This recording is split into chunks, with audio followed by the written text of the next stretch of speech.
Dear students, Assalamu alaikum to all of you. I am here Khazar Muhammad Sheikh from Boys Higher Secondary School, Kopara for 11th Commerce.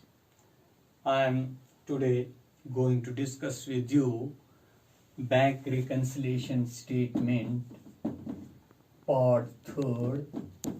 This is regarding the solution of a practical question.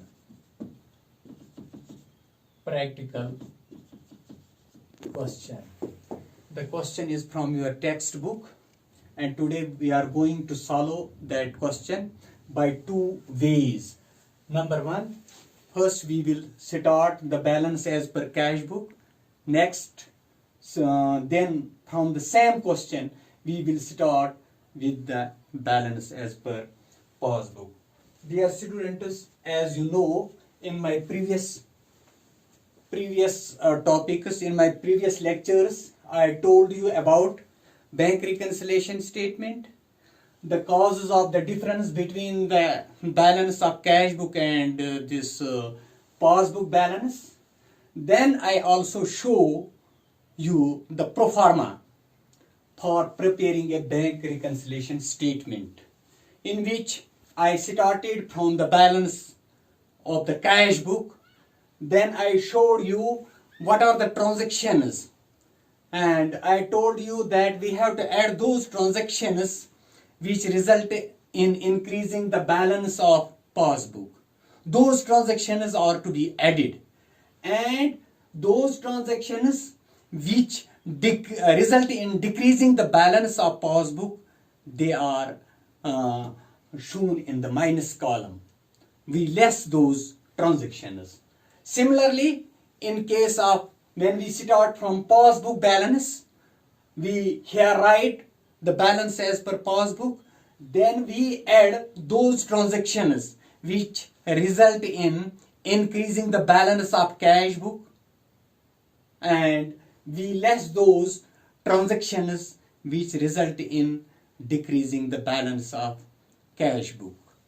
These things I have discussed with you. Today one problem is there. I will discuss this problem with you, and I will practically show you here how this problem can be solved. Here we have to prepare a bank reconciliation statement with the information given below. Information is balance as per cash book. Balance as per cash book as at 31st October 2005, that is 48,000. Number second, checks drawn but not yet presented. A के नाम check draw हुई है 6,000 और B के नाम 3,000. इसी तरह से checks paid into bank but not yet credited. इसमें एक्स को हमने एक्स की चेक है 1900 की और वाई की चेक 3300 की. They have been paid into the bank but not credited. And then bank charges not yet entered in cash book, and interest on debentures and dividends collected by bank directly, that is amount is 2,600. Life insurance premium paid by the bank according to standing orders, that is rupees 1,200. Now we have to solve this. We have to prepare a bank reconciliation statement from this information. So here we are going to prepare this bank reconciliation statement. तो हम इस तरह लिखेंगे यहाँ पर bank reconciliation statement. Bank reconciliation statement as at 31st October 2005 से or 6 or 7. So here cash book balance is given. तो हम स्टार्ट करेंगे कैश बुक बैलेंस से. यहां पर हम पर्टिकुलर्स लिखते हैं, पर्टिकुलर्स, और यहां पर हम लिखेंगे प्लस आइटम्स यहां पर माइनस आइटम्स। तो पहले हमें कैश बुक बैलेंस जो है क्वेश्चन में दी हुई है cash book balance. So we will start from cash book balance. तो हम ऐसे लिखेंगे balance as per cash book. तो ये कैश बुक बैलेंस जो है ये 48,000 है, मगर ये फेवरेबल डेबिट बैलेंस है कैश बुक की, तो हमने इसको प्लस आइटम्स में लिखा। ये फेवरेबल बैलेंस है। तो चूंकि हमने balance as per cash book start किया, तो हम इसमें ऐड करेंगे, add all those transactions, add all those transactions that have resulted in increasing the balance of passbook. तो इन आइटम्स में हम देखेंगे कि कौन सा आइटम है जिसकी वजह से पासबुक की बैलेंस जो है वो बढ़ गई है। पहला इसमें था cheques drawn but not yet presented. Cheques drawn but not yet presented. Cheque जब हमने ड्रॉ की तो हमने कैश बुक में उसका वो लिखा, तो कैश बुक में हमारी बैलेंस कम हुई। लेकिन ये चेक्स अभी फॉर पेमेंट बैंक पे नहीं गई है, तो इसलिए पासबुक जो है वो हायर बैलेंस इसमें दिखाएगा।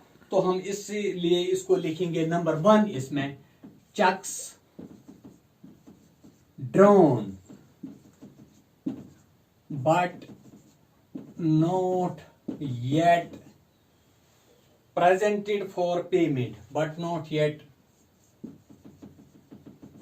presented in the bank। ये चेक्स इशू हुए हैं, ड्रॉ किए गए हैं।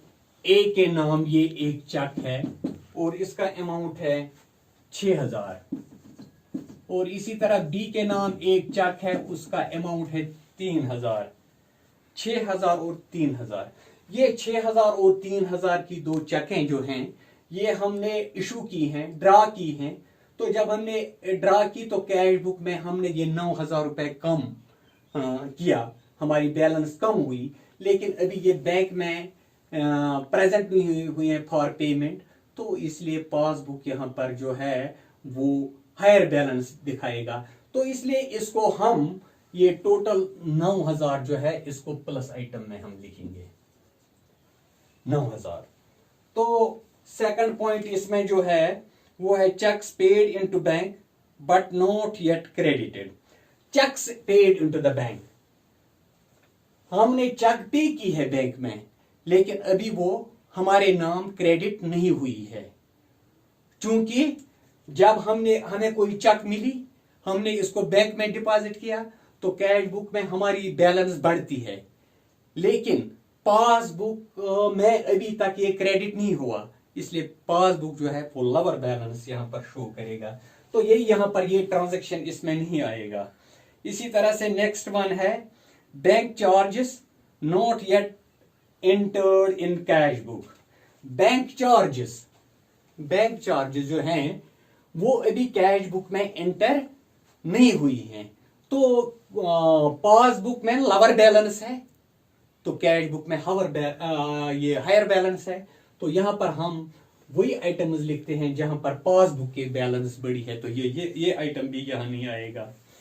इसी तरह से interest on debentures and dividend of shares collected by the bank directly.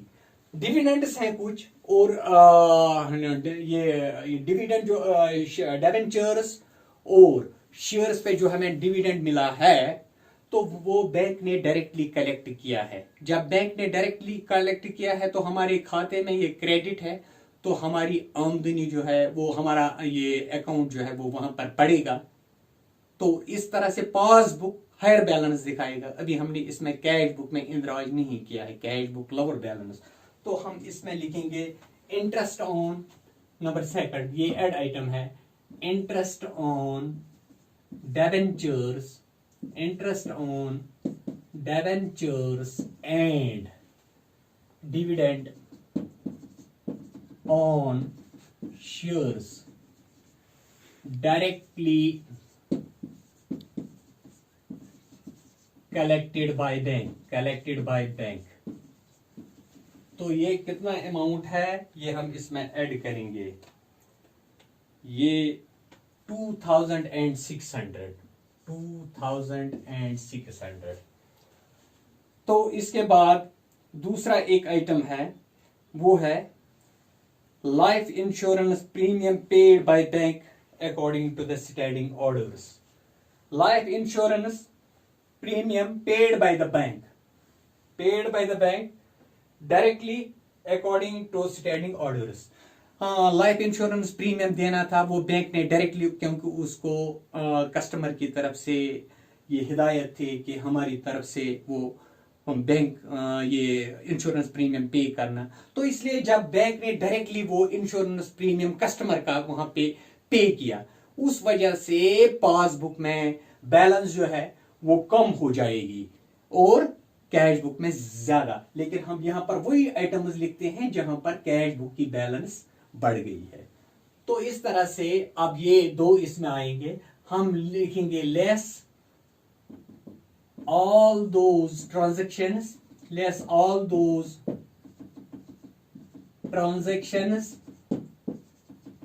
that have resulted in decreasing balance of passbook. अब हम देखेंगे कि पासबुक की बैलेंस यहां पे घट जाएगी, तो वो क्या है वो हम लेस करेंगे। इसमें हमने लिखा था चेक्स पेड इनटू बैंक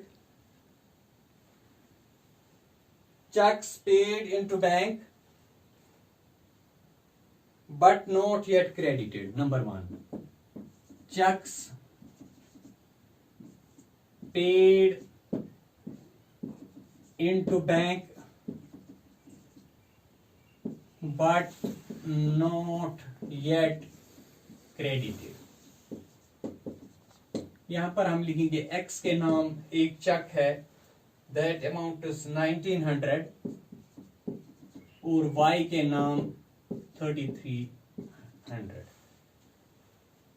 तो यहां पर चेक्स पेड इनटू बैंक, हमने चेक्स जो है बैंक में पे किए but not yet credited, bank ने अभी इनको क्रेडिट नहीं किया।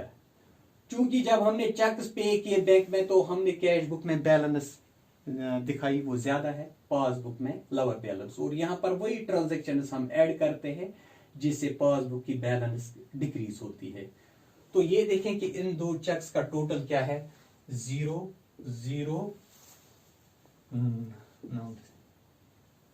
5,200।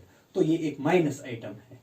इसी तरह से दूसरा माइनस आइटम जो है इसमें, that is bank charges not yet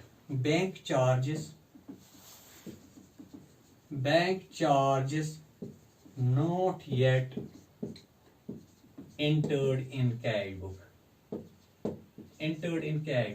bank ने चार्जेस अपने जो है इस पे चार्ज किए, तो जब बैंक चार्जेस उन्होंने शो किए तो पासबुक में बैलेंस कम होगी। लेकिन हमने कैश बुक में इसमें अभी इसका नहीं शो किया है, तो पासबुक की बैलेंस जो है वो घट जाएगी। तो यहां पर हम वही लिखते हैं कि वो ट्रांजैक्शन जिनसे पासबुक की बैलेंस कम होती है। तो ये बैंक चार्जेस, चूंकि ये बैंक में ही उन्होंने हमारे खाते में चार्ज किए हैं लेकिन कैश बुक में नहीं, तो जब बैंक ने चार्ज किया तो वहां पर ये अकाउंट जो है वो बैलेंस जो है कम हो जाएगी।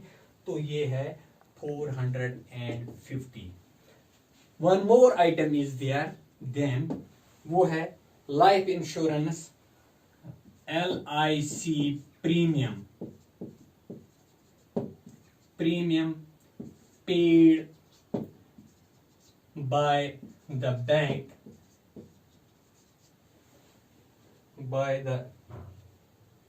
Bank according according to standing orders.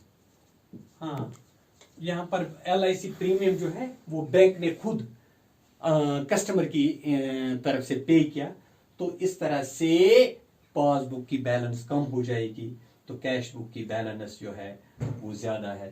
तो इसका ये अमाउंट जो है दैट इज 1200।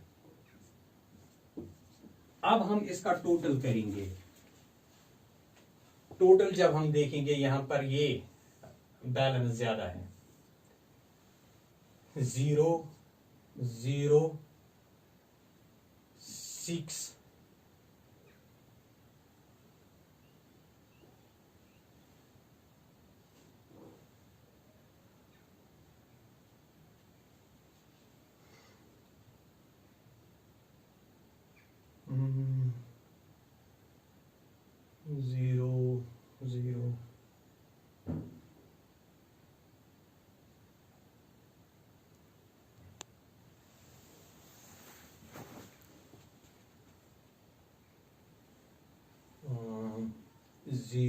066 गए 12 0 0 0 तो 6, तो यहाँ पर ये बैलेंस जो है वो 60,200 है। तो हम लिखेंगे यहाँ पर 60,200 और इस बैलेंस को भी हम टोटल करेंगे। ये है 0 5 4 8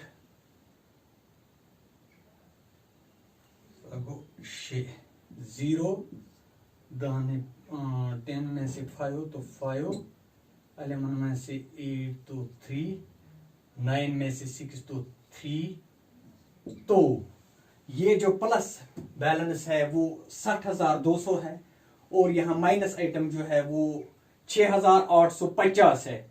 तो जो डिफरेंस है वो 53,350। तो हम यहां पर लिखेंगे बैलेंस एज पर पासबुक। तो बैलेंस एज पर पासबुक जो है वो है 53,350। तो ये टोटल बनता है फिर यहां पर भी 60,200। तो यहां पर हमने असरटेन किया कि बैलेंस एज पर पासबुक जो है वो कितनी होनी चाहिए, 53,350। सवाल में तो ये पूछा गया नहीं है, लेकिन आपको आपकी क्लियरेंस के लिए, ताकि आप इसको अच्छी तरह से और भी जहन नशीन करें, तो अगर यही बैंक रिकंसिलिएशन हम बनाएंगे तो इसमें हम अगर बैलेंस करेंगे, balance as per passbook start करेंगे, वो यहां पे हमें असरटेन हुई। तो देखिए डियर स्टूडेंट्स, आप यहां पर ऐसे लिखें, बैलेंस एज पर पासबुक। ये हमने इसी वक्त अभी असरटेन की। यहां प्लस आइटम्स हैं और माइनस आइटम्स हैं। देखिए ये हमें तो मालूम नहीं थी, ये हमने असरटेन की जब हमने बैलेंस ऑफ कैश बुक से शुरू किया। तो अब मैं इस बैलेंस से शुरू करूंगा, पासबुक बैलेंस से। तो पासबुक बैलेंस जो हमें यहां पर अवेलेबल है वो 53,350। तो अब हम इसका रिवर्स करेंगे। यहां पर हमने पासबुक की बैलेंस दिखाई है, अब हम करेंगे add all those transactions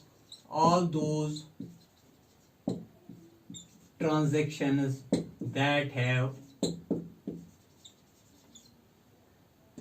resulted in increasing cash book balance।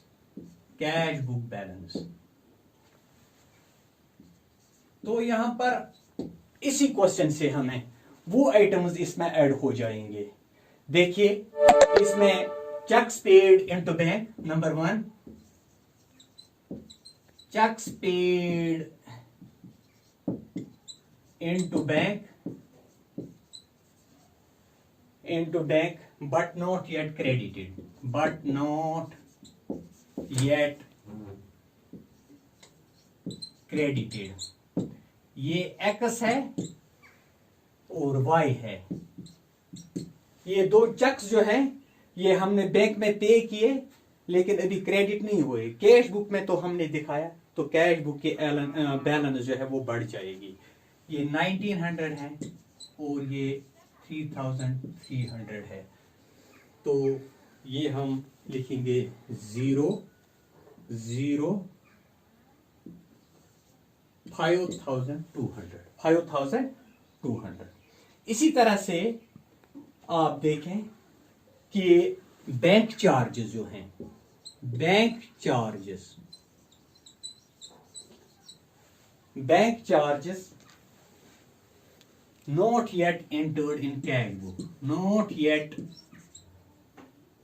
entered in cash book।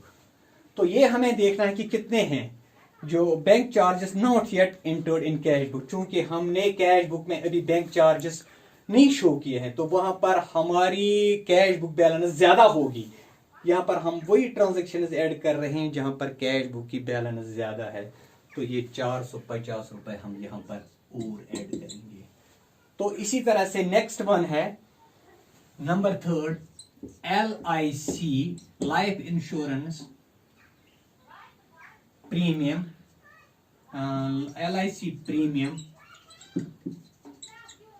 Premium paid by the bank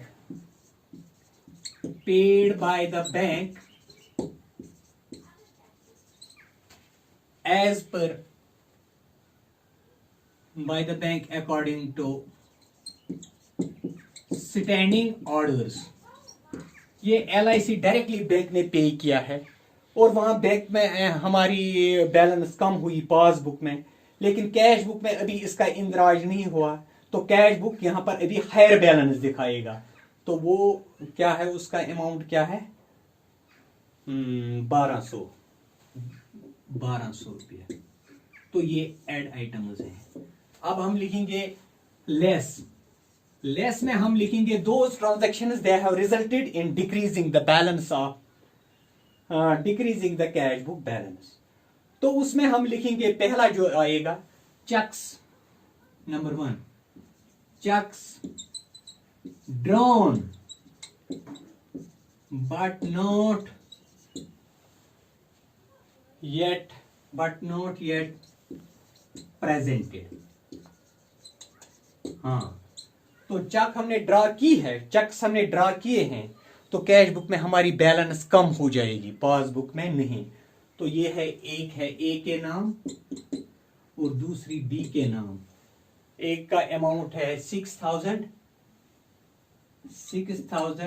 और दूसरे का है 3600। तो ये बनता है 9600। ये माइनस आइटम है। इसी तरह से है नंबर 2, इसमें आएगा interest on debentures and dividend on shares collected by the bank.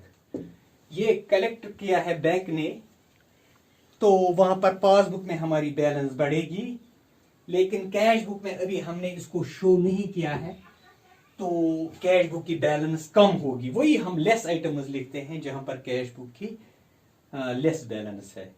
तो ये जो है ये है interest on debentures and dividends on shares 2600। तो यहां पर हम इसका टोटल करेंगे। पहले हम देखेंगे कि इसका टोटल क्या है, इसका टोटल कितना बनता है। तो ये है 0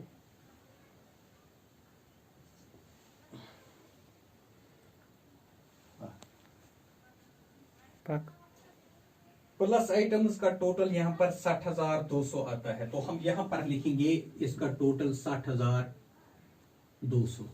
तो इसी तरह से जब हम माइनस कॉलम में देखेंगे तो 0 6 6 को 12 1 9 2 11 1 12। तो 1200 200। तो यहाँ पर प्लस आइटम का टोटल जो है 60,200 है और माइनस का टोटल जो है वो 12,200 है। तो हम देखेंगे डिफरेंस 0 0 2 0 दहन इज्जत 48,000। तो हमें अब क्या मिला यहां पर बैलेंस जो आप देखेंगे balance as per cash book, balance as per cash book, balance as per cash book जो है वो बराबर यहां पर 48,000 यहां पे हमें मालूम होता है। तो ये टोटल जो बनता है 60,200। देखिए ये हमने यहां पर खुद एसरटेन किया 48,000 जो है balance as per cash book. जैसा कि हमने पहले देखा था, हमने कैश बुक बैलेंस से शुरू किया था, वहां 48,000 था और पासबुक बैलेंस उस सूरत में हमें जो दरियाफ्त हुई वो 53,350 है। अब मैंने इसी 53,350 की बैलेंस से आपकी कन्वीनियंस के लिए शुरू किया कि हम कैसे पासबुक बैलेंस से शुरू करेंगे 53,350। तो लास्ट पर जब हमने एसरटेन की कैश बुक बैलेंस वो है 40,800। तो इस तरह से दोनों balance as per cash book और बैलेंस एज पर पासबुक आज क्लियर हुआ।